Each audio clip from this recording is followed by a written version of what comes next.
Shalom Bapak Ibu Saudara, selamat datang, selamat beribadah di ibadah online GKPB Masa Depan Cerah Tulung Agung.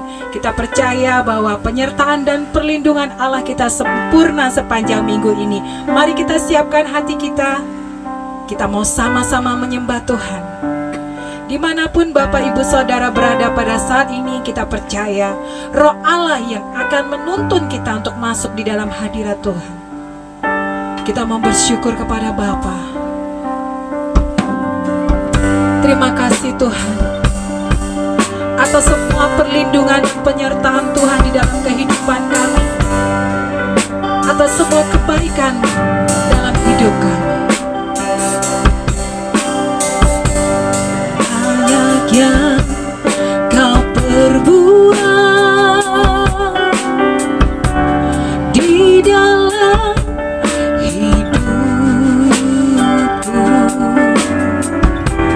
rancangan indahmu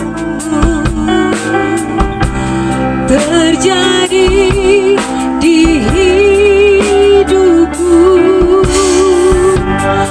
Apa yang mengerti segala yang ku perlu. Kasih-Mu sempurna nyata dalam hidupku. Ku bersyukur Bapa, ku bersyukur Tuhan buat kasih setia-Mu di dalam hidupku. Ku bersyukur, ku bersyukur Bapa, ku bersyukur Tuhan buat kasih setia-Mu di dalam hidupku. Ku bersyukur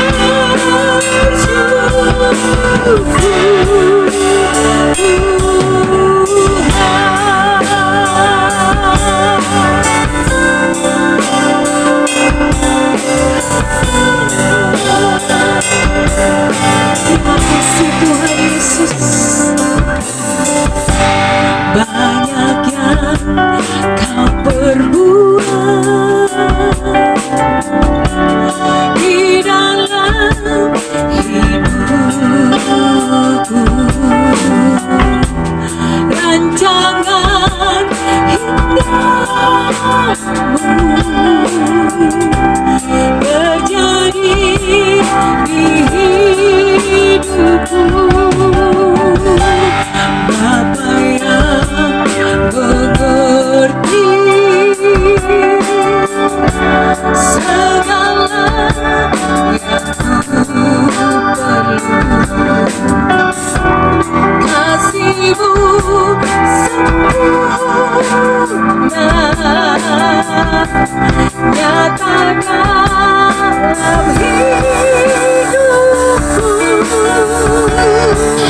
Ku bersyukur Bapa, ku bersyukur Tuhan buat kasih setia-Mu di dalam hidupku. Ku bersyukur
Betapa kami bersyukur memiliki Allah seperti Engkau Tuhan Yesus.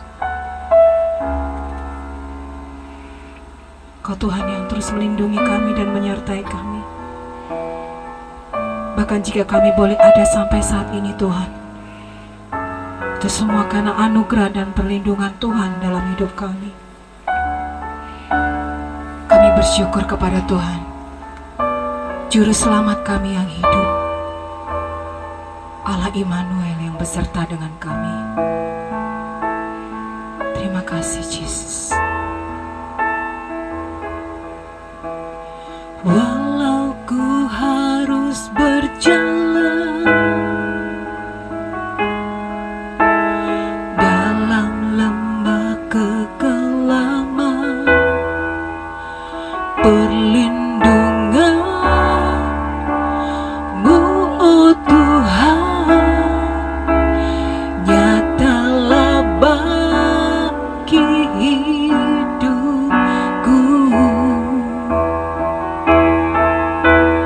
Tiada pernah sedetik pun, tiada pernah Kau tinggalkan.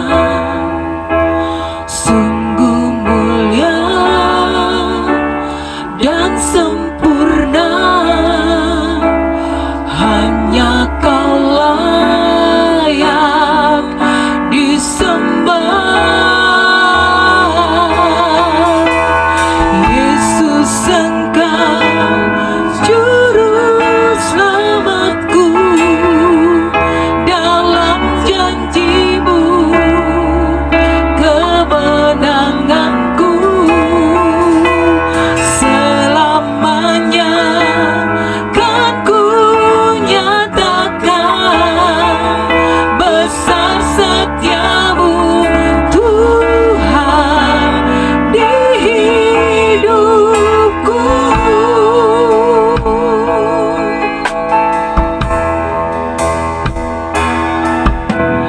Walau ku harus berjalan dalam lembah kekelaman, perlindungan-Mu, oh Tuhan, nyatalah bagi hidupku. Tiada pernah sedetik pun, tiada pernah Kau tinggalkan. Sungguh mulia dan sempurna, hanya Kau layak disembah. Yesus, Engkau Juru Selamatku, dalam janji-Mu kemenanganku.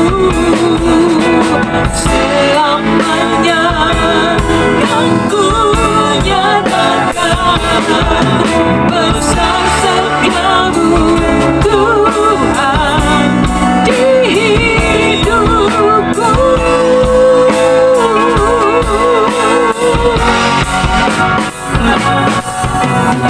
Yesus, Engkau Juru Selamatku, dalam janji-Mu kemenanganku. Selamanya kan ku nyatakan besar setia-Mu Tuhan di hidupku.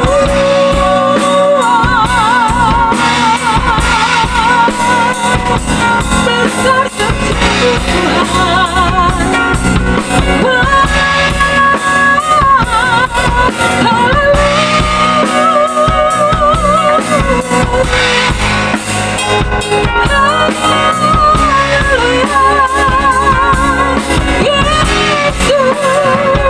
Terima kasih Tuhan buat kasih setia-Mu. buat segala kebaikan-Mu, buat cinta-Mu di hidupku. Terima kasih Tuhan, Engkau baik Yesus, Engkau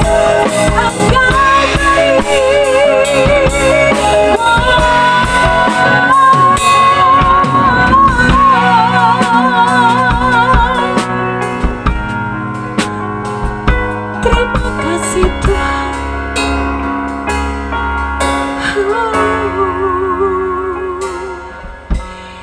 Yesus, Engkau juru selamatku, dalam janji-Mu kemenanganku selamanya kan ku nyatakan. Besar setiamu Tuhan di hidup. Yesus, Engkau juru selamatku, dalam janji-Mu kemenanganku selamanya kan ku nyatakan. Besar setiamu Tuhan, besar setiamu Tuhan, besar setiamu. Terus sekali katakan, besar setiamu, besar setiamu Tuhan di hidupku.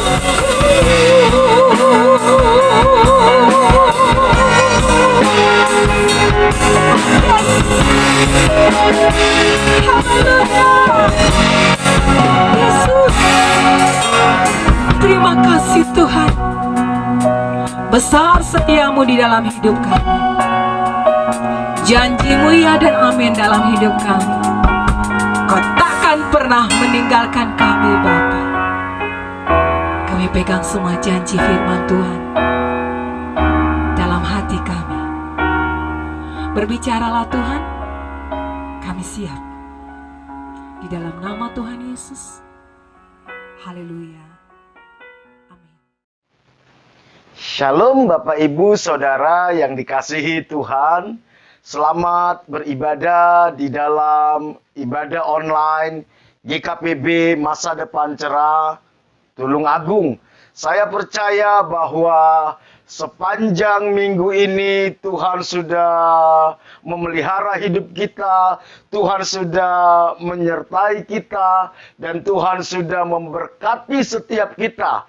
Kalau kita ada sampai saat ini, semua karena anugerah Tuhan. Karena itu layaklah kita menaikkan syukur kita kepada Tuhan atas semua yang Dia sudah kerjakan di dalam hidup kita. Saya percaya bahwa kalau kita masih ada sampai saat ini, itu artinya Tuhan masih punya rencana dalam hidup kita. Bapak, Ibu, Saudara yang dikasihi Tuhan, sepanjang bulan ini tema renungan kita adalah Facing a New Normal, menghadapi normal yang baru. Minggu lalu kita sudah belajar bagaimana menghadapi normal yang baru dengan bersikap visioner. Kita harus bisa melihat apa yang Tuhan sedang kerjakan di generasi kita, apa yang Tuhan sedang kerjakan ke depan ini. Jadi kita tidak fokus kepada kesulitan kita, kepada masalah kita, karena kita tahu bahwa Tuhanlah yang memegang kendali atas sejarah dunia.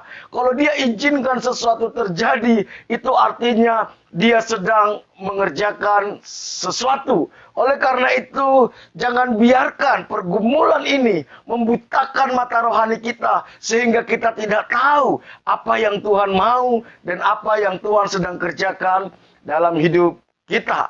Pada renungan kita hari ini, tema yang kita mau pelajari adalah bersikaplah rendah hati.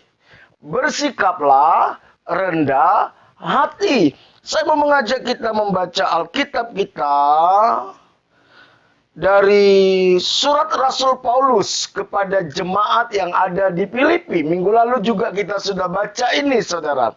Filipi pasal 3 ayat 7 sampai 14. Filipi pasal 3 ayat 7 sampai 14. Saya akan bacakan bagi kita semua. Tetapi apa yang dahulu merupakan keuntungan bagiku, sekarang kuanggap rugi karena Kristus. Malahan segala sesuatu kuanggap rugi karena pengenalan akan Kristus Yesus Tuhanku lebih mulia daripada semuanya. Oleh karena dialah aku telah melepaskan semuanya itu dan menganggapnya sampah, supaya aku memperoleh Kristus dan berada dalam Dia, bukan dengan kebenaranku sendiri karena mentaati hukum Taurat, melainkan dengan kebenaran karena kepercayaan kepada Kristus, yaitu kebenaran yang Allah anugerahkan berdasarkan kepercayaan. Ayat 10, yang ku kehendaki ialah mengenal Dia dan kuasa kebangkitannya dan persekutuan dalam penderitaannya, di mana aku menjadi serupa dengan Dia dalam kematiannya, supaya aku akhirnya beroleh kebangkitan dari antara orang mati. Bukan seolah-olah aku telah memperoleh hal ini atau telah sempurna, melainkan aku mengejarnya. Kalau aku dapat juga menangkapnya, karena aku pun telah ditangkap oleh Kristus Yesus. Saudara-saudara, aku sendiri tidak menganggap bahwa aku telah menangkapnya, tetapi ini yang kulakukan. Aku melupakan apa yang telah di belakangku dan mengarahkan diri kepada apa yang di hadapanku dan berlari-lari kepada tujuan untuk memperoleh hadiah, yaitu panggilan surgawi dari Allah dalam Kristus Yesus. Bapak, Ibu, Saudara yang dikasihi Tuhan, seorang hamba Tuhan yang bernama John Piper. John Piper pernah mengatakan seperti ini: setiap kebaikan dalam kehidupan Kristen bertumbuh dalam tanah kerendahan hati. Tanpa kerendahan hati, setiap kebajikan dan setiap anugerah menjadi layu. Itu sebabnya Calvin mengatakan kerendahan hati adalah yang pertama, yang kedua, dan ketiga dalam iman Kristen. Kerendahan hati menjadi pondasi di dalam membangun iman Kristen, saudara. Bapak, Ibu, saudaraku yang dikasihi Tuhan, apa yang kita baca dalam surat Rasul Paulus kepada jemaat di Filipi, yang kita baca di Filipi pasal 3 ayat 7 sampai 14 tadi, merupakan sikap dari Rasul Paulus di dalam menghadapi kehidupan normal yang baru dalam hidupnya. Setelah dia mengenal Yesus, setelah dia ditangkap oleh Tuhan Yesus, setelah dia menyerahkan dirinya kepada Tuhan Yesus, dia mengalami sebuah kehidupan normal yang baru. Dan kehidupan normal yang baru yang dia hadapi itu bukanlah hal yang mudah, saudara. Bukanlah hal yang mudah. Kita coba lihat bagaimana kehidupan Rasul Paulus sebelum ia menerima Yesus. Apa yang terjadi dalam dirinya. Dan nanti kita lihat bagaimana dia setelah menerima Yesus. Ada sebuah perubahan kehidupan yang sangat drastis. Perubahan pola pikir, perubahan gaya hidup, perubahan status, dan perubahan kenyamanan. Dan tidak mudah untuk mengubah itu, untuk menghadapi itu. Bagaimana kehidupan Paulus sebelum ia menerima Yesus? Kita bisa temukan itu di dalam Filipi pasal 3 ayat 4 sampai 6. Ayat 4 sampai 6 sebelum dari apa yang sudah kita baca tadi. Filipi pasal 3 ayat 4 sampai 6 mengatakan, sekalipun aku juga ada alasan untuk menaruh percaya pada hal-hal lahiriah. Jika ada orang lain menyangka dapat menaruh percaya pada hal-hal lahiriah, aku lebih lagi. Nah, di sini Rasul Paulus mau beritahu, siapa sebenarnya dirinya? Siapa latar belakangnya? Dikatakan saudara, disunat pada hari ke-8 dari bangsa Israel, dari suku Benyamin, orang Ibrani asli. Jadi dari latar belakangnya, dia latar belakang orang yang terhormat. Kalau kita bilang di negara kita, dia seorang bangsawan, saudara. Dia seorang bangsawan terhormat. Bukan cuma itu, saudara. Dikatakan lagi tentang pendirian terhadap hukum Taurat. Aku orang Farisi. Saudara tahu bagaimana orang Farisi dalam mentaati hukum Taurat. Begitu ketatnya mereka. Begitu luar biasa mereka taat kepada hukum Taurat, saudara. Tentang kegiatan, tentang aktivitas agamawi dia kasih tahu. Aku penganiaya jemaat. Dia punya kuasa, diberikan kuasa untuk menganiaya orang Kristen. Tentang kebenaran dalam mentaati hukum Taurat, aku tidak bercacat. Jadi dia melakukan Taurat itu begitu luar biasa ketatnya. Artinya, secara manusia, Rasul Paulus ini orang terhormat. Secara status, dia ini orang terhormat. Dan saya percaya hidupnya sangat nyaman. Sampai-sampai dia diberikan kuasa untuk menganiaya, menangkap dan menganiaya orang Kristen saat itu, saudara. Tetapi ketika dia mengenal Yesus, ketika dia ditangkap oleh Tuhan, dia mengalami sebuah kehidupan yang berubah total, saudara. Dan bagaimana dia menghadapi itu? Dia menghadapinya dengan rendah hati. Apa sikap Rasul Paulus menghadapi itu? Yang pertama, saudara. Yang pertama, Rasul Paulus rela kehilangan haknya demi mengikuti Yesus. Rela kehilangan haknya demi mengikut Yesus. Rasul Paulus mengatakan semua itu, apa yang layak dia banggakan tadi, baik itu latar belakang sukunya, baik latar belakang imannya, latar belakang aktivitas rohaninya, dikatakan itu sampah, saudara. Itu bukan yang terpenting dalam hidupnya. Dia rela kehilangan semuanya itu. Dan kalau saudara baca kehidupan Rasul Paulus, dia salah satu rasul yang paling menderita, saudara. Yang paling menderita. Dia harus keluar masuk penjara. Dia ditolak, saudara. Dan matinya pun dia dibunuh, saudara. Bapak, ibu, saudaraku yang dikasihi Tuhan. Orang sombong akan sulit merelakan kehilangan haknya. Orang sombong. Apalagi yang hilang itu sesuatu yang sangat berharga.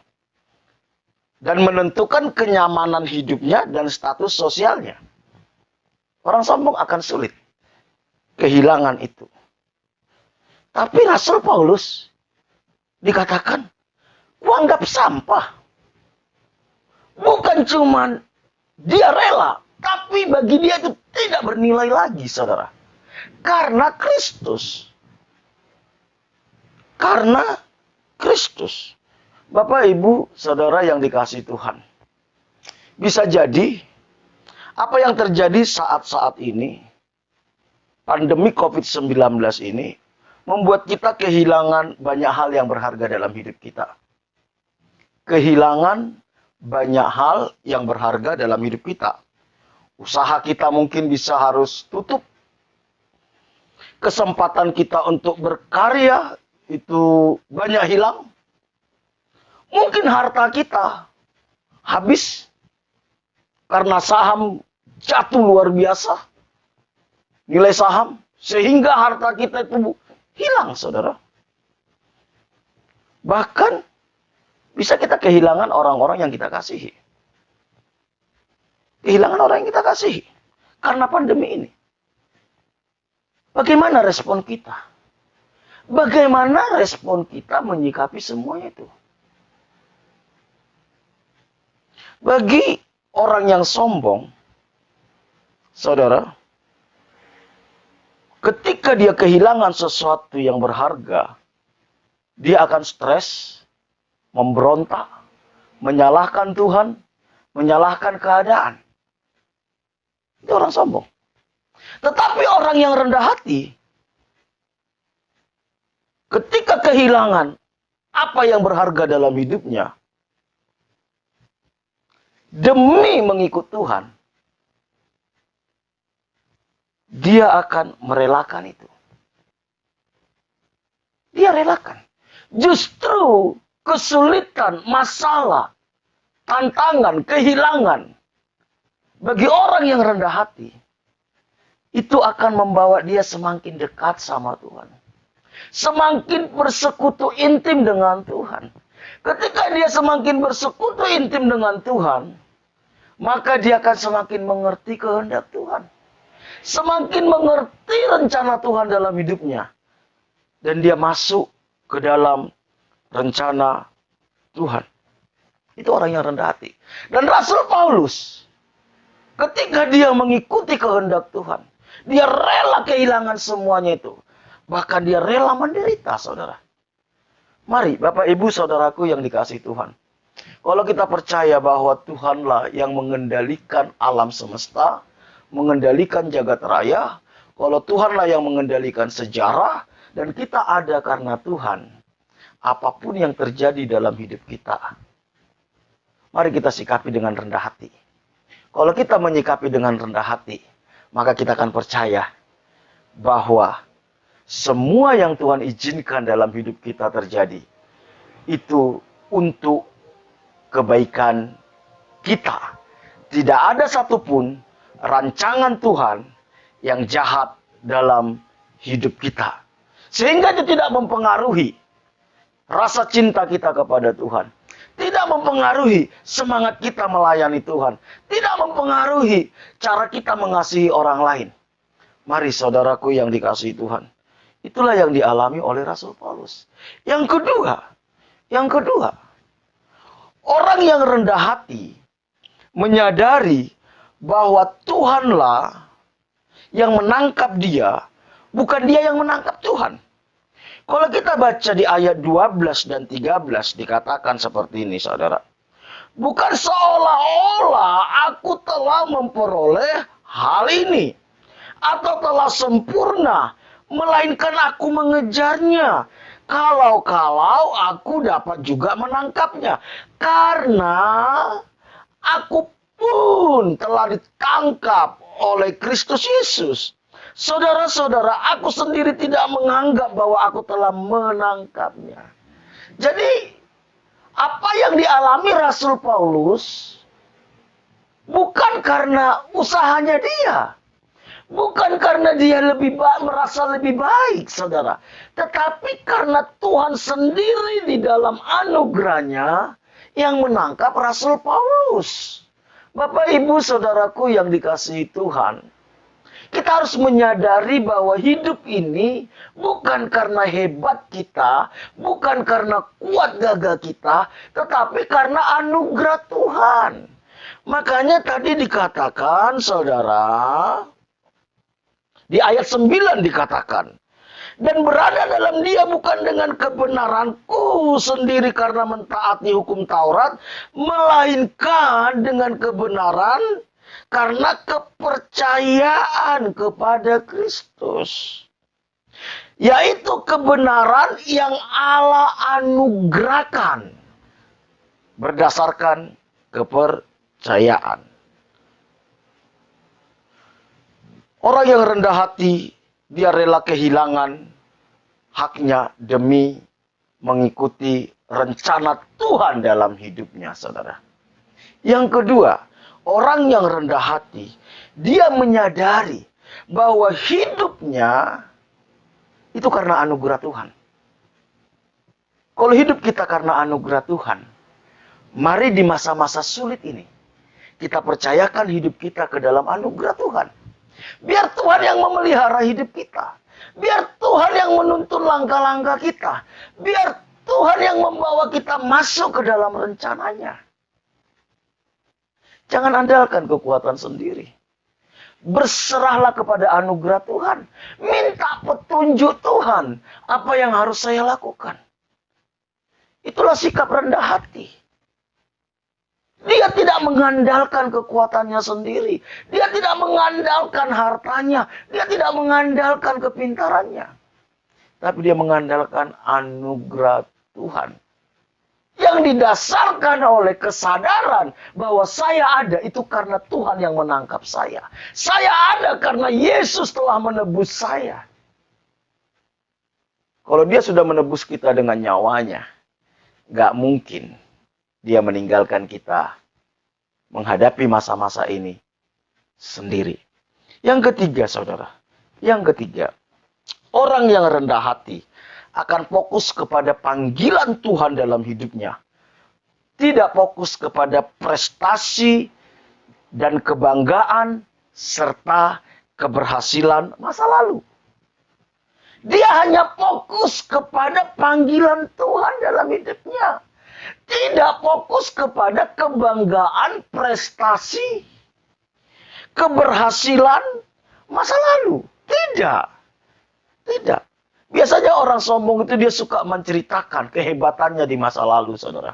Saya dulu gini, saya seperti ini, saya seperti ini, saya seperti ini, saya sudah lakukan ini. Itu orang sombong. Tetapi orang yang rendah hati, dia fokus apa sebenarnya yang Tuhan mau dalam hidup saya.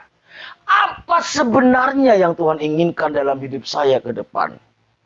Makanya di ayat 13 tadi yang sudah kita baca dan ayat 14 dikatakan, saudara. Aku melupakan apa yang di belakangku dan mengarahkan diri kepada apa yang di hadapanku. Dan berlari-lari kepada tujuan untuk memperoleh hadiah, yaitu panggilan sorgawi. Bagi dia, panggilan sorgawi itu lebih penting daripada kenyamanan dia. Bagi dia, panggilan sorgawi itu lebih penting daripada nama besar sukunya. Bagi dia, panggilan dia dalam Tuhan, panggilan sorgawi itu lebih penting daripada rutinitas agamawinya. Mari saudaraku yang dikasihi Tuhan, temukan apa panggilan sorgawi Tuhan dalam hidup kita. Apa kehendak Tuhan dalam hidup kita. Mari Bapak Ibu saudaraku yang dikasihi Tuhan.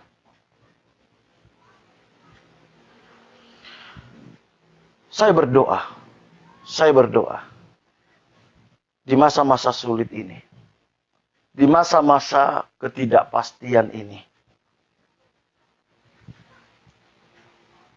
Tuhan berikan kita kemampuan untuk menghadapi semuanya ini dengan kerendahan hati. Tuhan anugerahkan kita kemampuan untuk menghadapi semua ini dengan rendah hati. Dan mengizinkan Tuhan melakukan apa yang Dia pandang baik dalam hidup kita. Hanya orang yang rendah hati yang bisa bertahan di masa-masa sulit. Karena orang sombong ketika menghadapi masa-masa sulit, dia akan memberontak, dia tidak terima. Maka jiwanya akan goncang. Stres, asam lambung naik, saudara. Iya. Tetapi orang yang rendah hati, dia akan tetap bersyukur dan berkata, Tuhan, hidupku karena anugerah-Mu. Apapun yang terjadi dalam hidupku, aku percayakan hidupku ke dalam anugerah Tuhan. Yakobus pasal 4 ayat terakhir yang saya bacakan. Yakobus pasal 4 ayat 6. Yakobus pasal 4 ayat 6. Ini ayat terakhir bagi kita. Tetapi kasih karunia yang dianugerahkannya kepada kita lebih besar daripada itu. Karena itu ia katakan, Allah menentang orang yang congkak, tetapi mengasihani orang yang rendah hati. Bapak Ibu, Tuhan kasihan kepada orang yang rendah hati. Tuhan kasihan kepada orang yang rendah hati.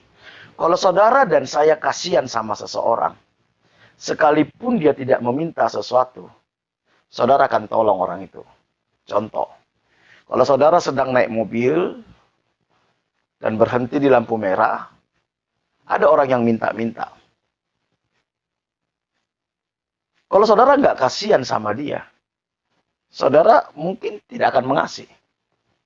Tetapi, kalau ada orang yang saudara ketika melihat orang itu saudara kasihan, maka tanpa dia minta pun saudara pasti kasih. Saudara, Alkitab katakan Tuhan itu kasihan kepada orang yang rendah hati. Jadi ketika Tuhan temukan ada kerendahan hati dalam diri kita, tanpa kita meminta pun Tuhan akan kasih, saudara. Karena Tuhan mengasihani orang yang rendah hati. Mari kita tundukkan kepala kita, berdoa. Bapa, kami bersyukur buat kebenaran-Mu pada hari ini. Di tengah-tengah masa-masa yang sulit, masa-masa yang tidak pasti, kami mohon anugerah-Mu untuk kami bisa menyikapi semuanya ini dengan kerendahan hati. Mampukan kami menyadari bahwa Tuhanlah pemilik hidup kami. Engkau bebas melakukan apa yang Kau pandang baik dalam hidup kami. Bawa kami untuk melihat apa yang menjadi kehendak-Mu dalam hidup kami. Jauhkan dari kami hati yang memberontak. Tapi biar kami dengan rendah hati mengakui bahwa hidup kami karena anugerah Tuhan. Dan Engkau yang lebih tahu apa yang terbaik bagi kami. Apapun keberadaan umat-Mu hari-hari ini, Tuhan. Mampukan umat-Mu melalui semuanya ini dengan rendah hati. Dan kami merendahkan diri di hadapan Tuhan. Di dalam anugerah Tuhan. Bukan mengandalkan kekuatan kami sendiri. Bukan mengandalkan hikmat kami sendiri. Tapi mengandalkan kasih setia dan anugerah Tuhan di dalam hidup kami. Berkati setiap umat-Mu sepanjang minggu ke depan. Pulihkan umat-Mu sepanjang minggu ke depan. Berkati setiap rumah tangga. Hubungan suami istri, orang tua dengan anak, sesama saudara. Kasih dan kebenaran-Mu yang memerintah di dalam setiap rumah tangga. Pulihkan kesehatan umat-Mu yang sakit, Tuhan sembuhkan. Berkati usaha pekerjaan umat-Mu. Apapun yang mereka kerjakan dengan tangan mereka. Yang mereka lakukan bersama dengan Tuhan. Dengan takut dan gentarakan Tuhan. Tuhan buat berhasil. Tuhan buat terobosan. Tuhan buat mujizat. Buka jalan atas masalahnya. Berikan hikmat bijaksana, kreativitas kepada setiap umat-Mu. Engkau yang mencukupi segala kebutuhan umat-Mu sepanjang minggu ke depan. Jauhkan kami dari segala mara bahaya, kecelakaan, virus-virus, sakit, penyakit. Pakai setiap umat-Mu untuk menjadi berkat bagi banyak orang yang ada di sekitar kami. Kami bersyukur buat firman-Mu pada hari ini. Bahwa kami masuk ke dalam rencana-Mu. Bapak, Ibu, Saudara yang dikasihi Tuhan. Tuhan mengarahkan wajahnya kepadamu. Karena itu, terimalah berkat daripada Allah Bapa. Diberkatilah engkau pada waktu masuk, diberkatilah engkau pada waktu keluar, diberkatilah buah kandunganmu, diberkatilah adonanmu, diberkatilah hasil tanganmu, diberkatilah bakulmu, apapun apapun yang kau kerjakan dengan tanganmu, Tuhan akan buat berhasil. Diberkati engkau di kota, diberkati engkau di desa, diberkati engkau di gunung, kemanapun engkau pergi, tanda-tanda ajaib menyertai engkau. Engkau akan naik dan tidak akan menjadi turun. Engkau akan menjadi kepala dan bukan menjadi ekor. Anak cucumu akan perkasa di bumi. Engkau akan disebut sebagai orang yang beruntung dan berbahagia. Dan lewat hidupmu akan banyak orang menerima berkat Tuhan. Jika engkau hari ini sungguh-sungguh mendengarkan suara Tuhan Allahmu yang kusampaikan kepadamu, dan engkau setia melakukannya, maka berkat-berkat ini akan menjadi milikmu. Karena itu, terimalah berkat daripada Allah Bapa, kasih karunia dari Tuhan kita Yesus Kristus, penghiburan dan kekuatan dari Roh Kudus, mulai hari ini sampai Tuhan Yesus datang kedua kali. Setiap kita yang diberkati, sama-sama katakan amin. Bapak, Ibu, Saudara yang dikasihi Tuhan, ibadah online kita selesai. Sampai bertemu dalam ibadah online selanjutnya. Kita nggak tahu sampai kapan kita ibadah online. Tetapi kalau sudah waktunya kita ibadah bersama, kita akan beribadah bersama. Bagi Bapak, Ibu, Saudara, khususnya jemaat MDC Tulung Agung, yang digerakkan Tuhan untuk memberikan persembahan, baik itu persembahan persepuluhan, baik itu persembahan syukur, maupun persembahan pembangunan, saudara bisa langsung menghubungi bendahara gereja. Tuhan Yesus memberkati kita semua.